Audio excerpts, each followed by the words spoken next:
Ela, mae'n ddiwrnod eithriadol o gyffroes yma'n Pontio. Da ni yn yr adeilad, ond yr rhaglen swyddogol wedi lawnsio heddiw. Be wedi ni ddisgwyl? Wel, odi, mae yn gyffroes i'r tîm i gyd. Da ni wedi gweithio'n galed ar gyfer y diwrnod yma. A dwi yn teimlo fod ychydig bach fatha agor anrheg. Mi oedd o yn syniad gan yn rheolwr marchnata ni fod yn teimlo fel sy'n ni'n agor rhywbeth arbennig.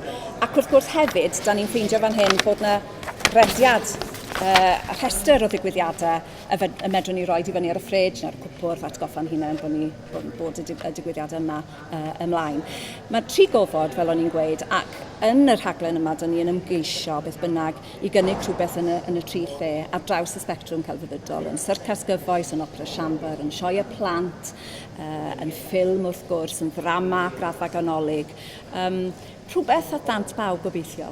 Dyna'r sialens bob tro, ynddo? Ond wrth gwrs, mae gyfleusterau anhygoel yn yr adeilad yma. I ba raddau wedyn, mae'r cynnyrchiadau yma yn mynd i wthio pawb i'r eithaf a dangos be mae'r lle mae'n gallu gwneud. Wel, oedd hwnna'n un nod yn sicr, yn enwedig o gofio bod y theatr yn ofod hyblyg. Oedd hi'n bwysig i ni allu treialu y siapiau gwahanol, y ffurfiau gwahanol ar theatr. Felly fe gewch chi chwalfa ar un pen, end on, os liciwch chi, mewn ffurf draddodiadol.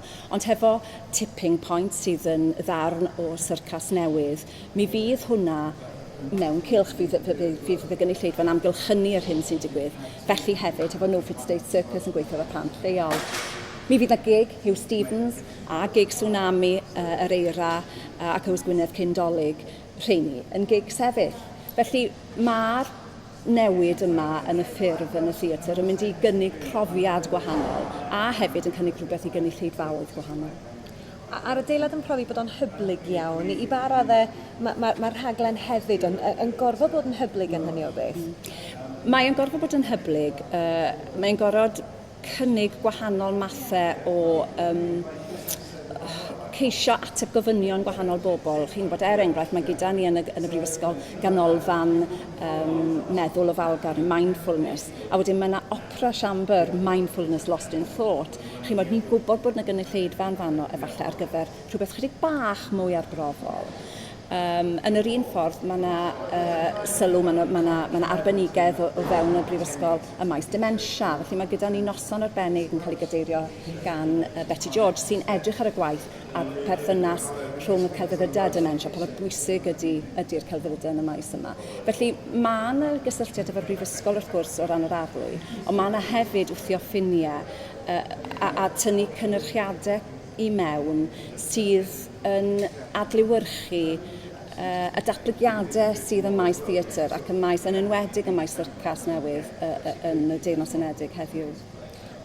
A'r rhaglen yma yn adlewyrchiad teg o weledigaeth artistig Pontio a'i hyn fedrwn ni ddisgwyl tymor ar ôl tymor? Wi'n meddwl bod ni'n mynd i ddysgu o'r rhaglen yma. Mae yna rai pethau sy'n mynd i weithio yn wych a mae yna rai bethau falle byddwn ni'n meddwl lle bod hwn ddim yn berffaith ar gyfer y gofod yma. Ac efallai yn perin i ail feddwl. Dwi'n mynd deud mai dyma di'r ateb. Mae'n cychwyn di hwn. O gai ddim yn dda iawn i ti hefo'r rhaglen ac efo'r adeilad ag llongyfarchiadau. Diolch Elen. Diolch i chdi.